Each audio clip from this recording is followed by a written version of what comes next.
Como a Ucrânia enganou a Rússia e atraiu os tanques russos para uma armadilha mortal. Os tanques de Putin enfrentaram um dos piores desastres desta guerra.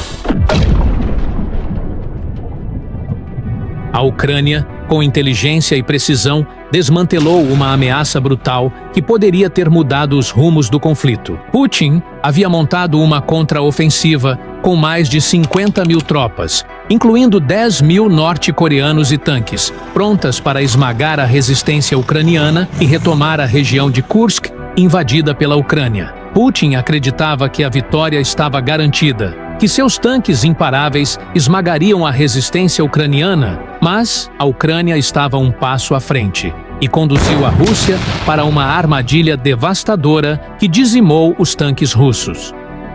A poderosa contraofensiva da Rússia foi um desastre total. Mas então, como a Ucrânia conseguiu isso? E por que Putin continua caindo nos mesmos truques? Neste vídeo, vamos mostrar de forma detalhada como a Ucrânia enganou a Rússia novamente, as perdas massivas que as forças de Putin sofreram e o que isso significa para o futuro de Kursk. Russian invasion of Ukraine. Sejam bem-vindos ao Agenda Militar. Vamos começar pelas armadilhas.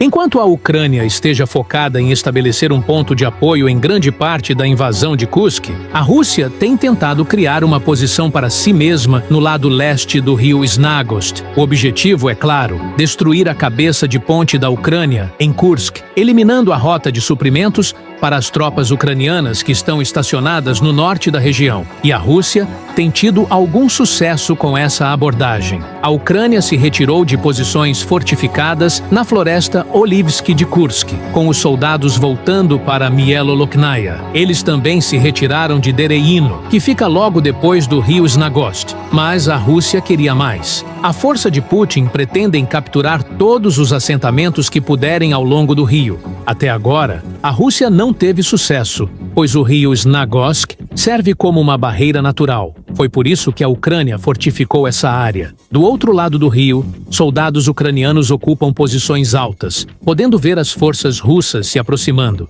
Isso permite que eles se movam e retirem tropas rapidamente quando necessário. Com isso, a Rússia ficou praticamente parada ao redor do rio. Então, Putin decidiu mudar a estratégia. Em vez de continuar tentando atacar as fortificações no rio, ele enviou mais tropas para tentar quebrar as defesas ao norte, em Tolstoy Lug. O objetivo continua sendo o mesmo: cortar as linhas de suprimento ucranianas no norte de Kursk. Mas, ao conquistar Tolstoy Lug, a Rússia também abriria caminho para ataques diretos a uma região chamada Novovo-Novko, a leste de Kursk. Essa posição é crucial para a Ucrânia. Putin tentou tomar o acampamento no início da contraofensiva em Kursk, mas suas primeiras tentativas falharam. A Ucrânia resistiu a 5 ondas de ataques russos, causando pesadas baixas para a Rússia no processo. Estimativas indicam que pelo menos 300 soldados russos e norte-coreanos foram mortos ou feridos durante os 5 ataques até 11 de novembro.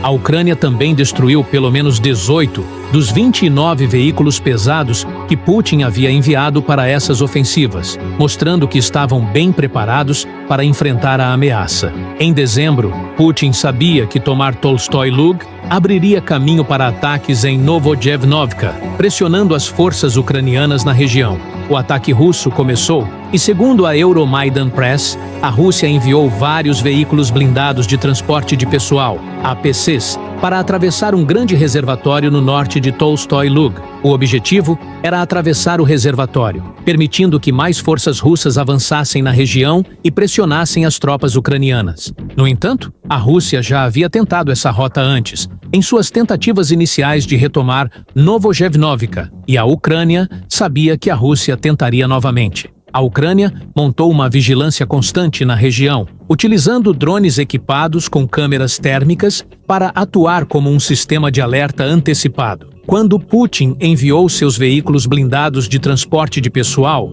APCs, o sistema foi ativado e a Ucrânia entrou em ação. Ao detectar os veículos russos, a Ucrânia lançou mísseis anti-tanque Javelin contra o comboio. O Javelin é um sistema portátil com um alcance efetivo de cerca de 2,4 quilômetros. Seus mísseis, equipados com ogivas HIT, altamente explosivas e projetadas para penetrar blindagem, podem destruir equipamentos pesados, como tanques, com grande eficiência. A Ucrânia já havia utilizado os Javelins com grande sucesso durante a guerra, e neste ataque não foi diferente. Em minutos, os mísseis atingiram os APCs russos, deixando os veículos em chamas no chão. Os poucos soldados russos que conseguiram escapar tentaram fugir para as árvores próximas, mas a Ucrânia estava preparada para isso também.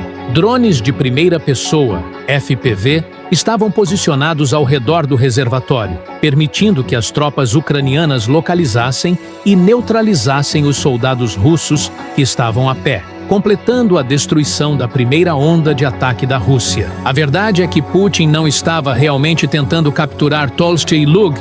A Rússia sacrificou seus APCs, conduzindo seus soldados para a morte com o objetivo de expor e identificar as posições de fogo ucranianas. A Ucrânia já sabia das intenções da Rússia. Mais uma vez, estava um passo à frente. Dessa vez, as tropas russas avançaram novamente confiantes, com várias grandes ondas de veículos blindados, incluindo tanques para atacar as posições de fogo ucranianas. Essa é uma estratégia comum de Putin: descobrir a posição do inimigo e depois lançar tropas e equipamentos até que suas linhas sejam rompidas. Mas a Ucrânia já sabia de tudo, mesmo antes da Rússia enviar seus primeiros APCs para Tolstoy Lug. A Ucrânia já havia minado extensivamente a área ao redor. Quando as forças russas tentaram avançar, perceberam que não podiam simplesmente contornar as posições ucranianas